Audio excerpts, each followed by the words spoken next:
आज भी वह पुरानी गली उसे पहचानती थी, लेकिन जिस लड़की के लिए वह लौटा था वह किसी और का था। किसी और का हाथ थाम कर जा चुकी थी। उस दिन उसे पहली बार समझ आया, कभी कभी इंसान सब कुछ हार कर भी संभल जाता है, लेकिन भरोसा टूट जाए तो सांस लेना भी भारी लगता है। उसका नाम आरव था, छोटे से कस्बे का सीधा और मेहनती लड़का, जिसकी पूरी दुनिया सिर्फ एक लड़की थी। उस लड़की का नाम निशा था। मुस्कुराती तो जैसे हर दुख छोटा लगने लगता, बोलती तो हर शब्द दिल में उतर जाता। दोनों की पहली मुलाकात मेले में हुई थी। भीड़ बहुत थी, रास्ते बहुत तंग थे, लेकिन किस्मत ने उन्हें एक दूसरे के सामने ला खड़ा किया। निशा के हाथ से किताब नीचे गिर गई। आरव ने झुककर किताब उठाई, फिर मुस्कुराकर उसकी ओर बढ़ा दी। शायद यह किताब आपकी है, धूल लग जाती इसलिए संभाल ली। उम्मीद है आपको बुरा नहीं लगा होगा। निशा हल्का सा मुस्कुराई। उसने धीरे से किताब अपने हाथों में ली, फिर बिना कुछ कहे आगे बढ़ गई। लेकिन वह छोटी सी मुलाकात आरव के दिल में हमेशा के लिए बस गई। उसे बार बार यही मुस्कान याद आने लगी। कुछ दिनों बाद फिर मुलाकात हुई। इस बार गांव के पुराने पुस्तकालय में दोनों एक ही किताब ढूंढ रहे थे। आरव ने किताब उसकी ओर बढ़ा दी, खुद खाली हाथ वापस लौट आया। निशा पहली बार उसे ध्यान से देखने लगी। तुम खुद भी तो यह किताब पढ़ना चाहते थे, फिर मुझे क्यों दे दी? अपनी ज़रूरत पहले रखनी चाहिए थी। आरव मुस्कुराया और धीरे से बोला, कुछ लोगों की खुशी अपनी खुशी से बड़ी लगती है, शायद इसलिए मुझे अफसोस नहीं हुआ। उस दिन के बाद बातें शुरू हो गई। पहले किताबों की चर्चा होती रही, फिर धीरे धीरे दिल की बातें होने लगी। हर सुबह दोनों एक दूसरे का इंतजार करते, हर शाम साथ लौटते हुए मुस्कुराते। समय जैसे उनके लिए ठहर गया था। आरव मेहनती था, घर की हालत बहुत अच्छी नहीं थी, लेकिन उसके सपने बहुत बड़े थे।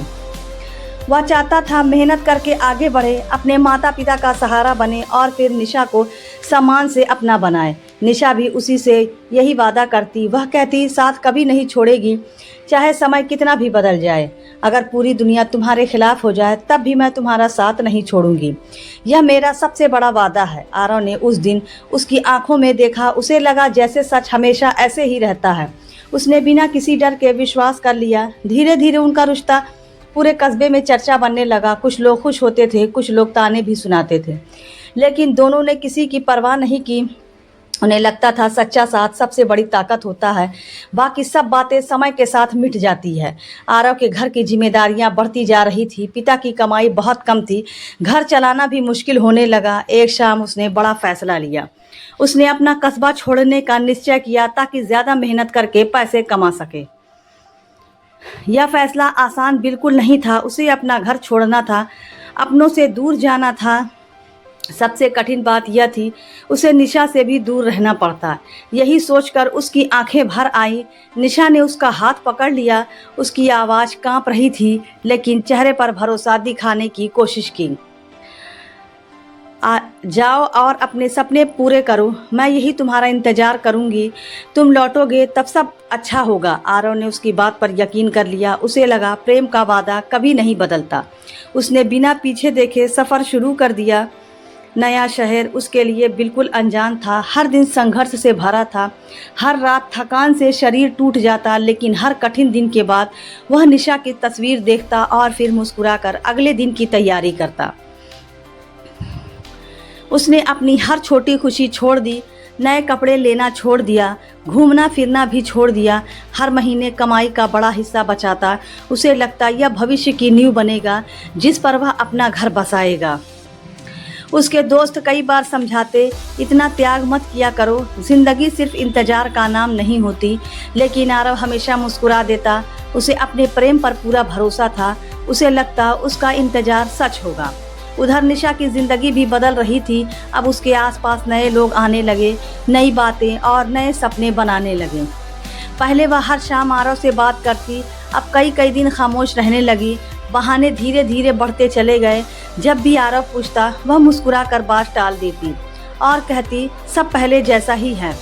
आरव फिर भी खुश हो जाता। उसे शक करना आता ही नहीं था। वह भरोसे को ही प्रेम मानता था। उसे बिल्कुल पता नहीं था जिस रिश्ते के लिए वह सब छोड़ चुका है, वही रिश्ता चुपचाप उसे दूर जा रहा है। उसे यह भी मालूम नहीं था कि किसी और की परछाई अब धीरे धीरे निशा की ज़िंदगी में उतर चुकी है।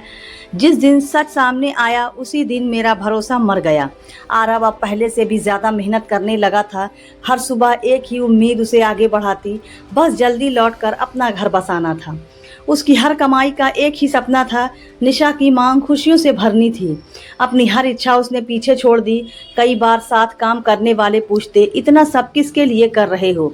आरव बस मुस्कुराकर उसका नाम ले लेता। जिसने मेरा हर सपना अपना कहा था, उसी के लिए हर दिन जी रहा हूँ। बस थोड़ा समय और बाकी है। उधर निशा की दुनिया बदल चुकी थी। अब उसे इंतजार बोझ लगने लगा। सपनों का रंग भी बदलने लगा। कस्बे में एक नया युवक आया। उसके पास दौलत थी और दिखावा भी। लोग उसके आसपास घूमने लगे। धीरे धीरे निशा भी उससे मिलने लगी। पहले सिर्फ बातें होती थी, फिर मुलाकातें बढ़ने लगीं। उसे आरव की सादगी अब साधारण लगती। त्याग अब उसे कमजोरी दिखने लगा। भरोसा भी धीरे धीरे फीका पड़ गया। एक दिन आरव ने उसे फ़ोन किया। बहुत दिनों बाद उसकी आवाज़ सुनी, लेकिन अपनापन कहीं खो चुका था। तुम ठीक तो हो निशा? कई दिनों से बात भी नहीं हुई। सब कुछ पहले जैसा है ना? निशा कुछ पल चुप रही, फिर धीरे से बोली, मैं अभी बहुत व्यस्त हूँ। आरव ने फिर मुस्कुरा कर बात संभाली। उसे लगा शायद समय की मजबूरी होगी। दिल ने फिर शक करने नहीं की दिया। दिन बीतते गए, बातें और कम होती गई, दूरी अब साफ महसूस होने लगी। एक शाम आरव ने सोचा, अब और इंतजार नहीं करूँगा, इस बार अचानक घर लौट जाऊँगा।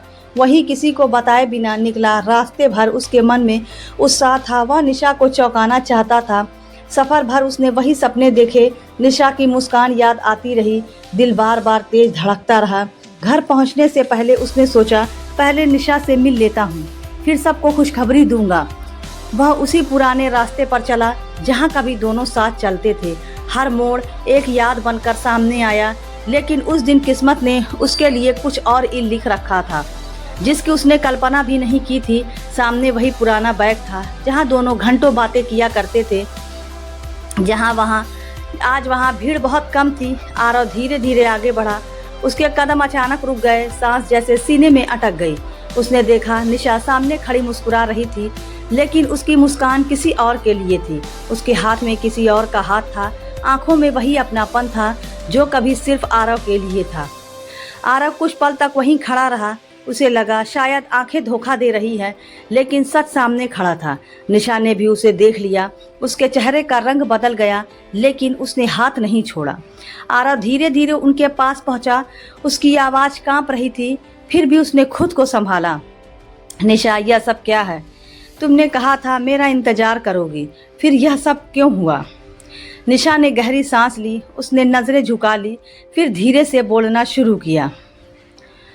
समय बदल गया आरव, मैं भी बदल गई। अब सब पहले जैसा नहीं रहा। आरव की आंखें भर आई, लेकिन उसने उम्मीद नहीं छोड़ी। उसे लगा शायद कोई मजबूरी होगी। अगर मुझसे कोई गलती हुई तो मुझे बता दो, मैं सब ठीक कर दूंगा। निशा ने सिर हिलाया। उसकी आवाज़ अब बिल्कुल ठंडी थी, जैसे कोई रिश्ता बचा ही नहीं। गलती तुम्हारी नहीं थी, लेकिन मैं अब तुम्हारे साथ नहीं रह सकती। मैं अपना रास्ता चुन चुकी हूँ। ये शब्द सुनते ही आरव के पैरों तले ज़मीन खिसक गई। उसका पूरा संसार बिखर गया। जिस लड़की के लिए उसने अपना घर छोड़ा था, अपनी खुशियाँ छोड़ी थी, आज वही लड़की उसे सबसे बड़ा दर्द देकर किसी और के साथ खड़ी थी। आरव की आंखों से आंसू बह निकले, लेकिन उसने किसी से शिकायत नहीं की। बस एक आखिरी सवाल पूछा, क्या कभी मुझसे प्रेम किया था, या वह भी सिर्फ एक कहानी थी जिस पर मैं यकीन करता था? निशा कुछ पल चुप रही, फिर बिना उसकी ओर देखे बोली, शायद उस समय करती थी, लेकिन अब नहीं करती। यही सच है। यह सुनकर आरव मुस्कुरा दिया। वह मुस्कान खुशी की नहीं थी, वह टूटे हुए इंसान की मुस्कान थी। उसने जेब से एक छोटा डिब्बा निकाला, जिसे वह वर्षों से संभाल कर रखे था। उसमें एक साधारण अंगूठी रखी थी। वह अंगूठी उसने हर महीने थोड़ा थोड़ा बचा कर खरीदी थी, उसी दिन के लिए संभाल रखी थी। उसने डिब्बा बंद किया, फिर वापस जेब में रख लिया और धीरे से पीछे मुड़ गया। निशा ने उसे नहीं रोका। उसने एक बार भी आवाज़ नहीं दी। रिश्ता वही खामोशी में समाप्त हो गया। आरव उस रास्ते पर चलता रहा जहाँ कभी सपने साथ चलते थे, आज सिर्फ अकेला साथ था। उसे अब समझ आ चुका था, सब कुछ छोड़ देना आसान होता है, लेकिन गलत इंसान पर भरोसा करना सबसे महंगा पड़ता है। उस रात उसने पहली बार महसूस किया दिल टूटने की आवाज़ सुनाई नहीं देती, लेकिन पूरी ज़िंदगी बदल देती है। उस रात आरव अपने घर नहीं गया। वह लंबे समय तक अकेला चलता रहा। हर कदम उसके दर्द की गवाही दे रहा था। जिस रास्ते पर कभी सपने चलते थे, आज उसी रास्ते पर सिर्फ खामोशी थी। हर याद उसके सीने को चीर रही थी। बार बार उसे वही वादा याद आता जो निशा ने मुस्कुरा कर किया था, आज बिना मुड़े तोड़ दिया था। उसने आसमान की तरफ देखा। आंखों से आंसू लगातार बह रहे थे, लेकिन अब कोई शिकायत बाकी नहीं थी। उसे समझ आ चुका था कुछ रिश्ते दिल से नहीं टूटते, वे भरोसे से टूटते हैं। घर पहुंचकर माँ ने उसे देखा। चेहरे की मुस्कान कहीं खो चुकी थी। आंखों में गहरा सन्नाटा उतर आया था। बेटा, सब ठीक तो है, तू इतना चुप क्यों है? दिल पर कौन सा बोझ लेकर आया है? आरव ने बस मुस्कुरा दिया। उसने अपना दर्द छिपा लिया क्योंकि माँ की चिंता बढ़ाना नहीं चाहता था। उस रात वह बिल्कुल नहीं सोया। पुरानी बातें बार बार याद आती रहीं। हर याद एक नया जख्म बनती गई। सुबह सूरज फिर निकल आया, लेकिन आरव की ज़िंदगी में अभी भी अंधेरा ही था। उसने अपनी अलमारी खोली, निशा के सारे खत सामने रख दिए। हर पन्ने पर एक वादा लिखा था, हर शब्द कभी उम्मीद देता था। आज वही शब्द मजाक लग रहे थे। समय सचमुच बहुत बदल चुका था। आरव ने एक एक खत पढ़ा। हर पंक्ति के साथ आंखें भीगती रही, लेकिन उसने किसी को दोष नहीं दिया। फिर उसने सारे खत समेटे, एक डिब्बे में हमेशा के लिए रख दिए और अलमारी बंद कर दी। उसने खुद से एक वादा किया, अब किसी के लौटने का इंतजार नहीं करूँगा, अब अपनी ज़िंदगी खुद संवारूँगा। अगले ही दिन वह फिर निकल पड़ा। इस बार दिल में प्रेम नहीं था, लेकिन जीने की नई जिद थी। उसने पहले से भी ज़्यादा मेहनत की। हर दिन खुद को मजबूत बनाता गया। दर्द को अपनी ताकत बना लिया। धीरे धीरे उसकी पहचान बनने लगी। लोग उसके काम की इज्जत करने लगे। जिसे कभी लोग साधारण कहते थे, अब वही लोग उसकी मिसाल देने लगे। कहने लगे, मेहनत कभी बेकार नहीं जाती, बस समय सही होना चाहिए। आरव के चेहरे पर फिर मुस्कान आई, लेकिन अब वह पहले जैसी नहीं थी। उस मुस्कान में अनुभव छिपा था। एक दिन वह उसी पुराने कस्बे पहुंचा जहां उसकी अधूरी कहानी शुरू हुई थी। हर गली पुरानी याद दिला रही थी। वह उसी पुराने बाग के पास रुका जहां उसका भरोसा टूटा था, लेकिन इस बार आंखों में आंसू नहीं थे। उसी समय पीछे से आवाज़ आई, आरव, क्या तुम मुझे पहचानते हो? उसने मुड़कर देखा। सामने निशा खड़ी थी, लेकिन वह पहले जैसी बिल्कुल नहीं थी। चेहरे की चमक खो चुकी थी। आंखों में गहरा पछतावा दिखाई देता था। वह नज़रें मिलाने से बच रही थी। कुछ पल दोनों चुप रहे। फिर निशा ने धीरे से कहा, मुझसे बहुत बड़ी गलती हो गई। मैंने तुम्हारे प्रेम की कीमत नहीं समझी। आज भी खुद को माफ़ नहीं कर पाती। आरव शांत खड़ा रहा। उसके चेहरे पर गुस्सा नहीं था, सिर्फ गहरी खामोशी थी। निशा की आंखें भर आई। वह कांपती आवाज़ में बोली, क्या तुम मुझे माफ़ कर सकते हो? मैं हर दिन अपने फैसले पर पछताती हूँ। काश समय वापस लौट आता। आरव ने उसकी ओर देखा, फिर बहुत धीरे से मुस्कुराया और शांत स्वर में बोला, मैंने तुम्हें उसी दिन माफ़ कर दिया था जिस दिन तुम मुझे छोड़कर चली गई थी, क्योंकि नफ़रत का बोझ बहुत भारी होता है। निशा की आंखों से आंसू बह निकले, लेकिन आरव की आवाज़ अब भी स्थिर थी। माफ़ करना और वापस अपनाना दोनों बिल्कुल अलग बातें होती हैं। मैं तुम्हें माफ़ कर चुका हूँ, लेकिन अब मैं लौट नहीं सकता। जिस भरोसे को तुमने तोड़ा था, वह दोबारा कभी नहीं जुड़ सकता। निशा सिर झुकाकर रोने लगी। उसे पहली बार समझ आया सच्चा प्रेम खोने का दर्द क्या होता है। आरव बिना कुछ कहे आगे बढ़ गया।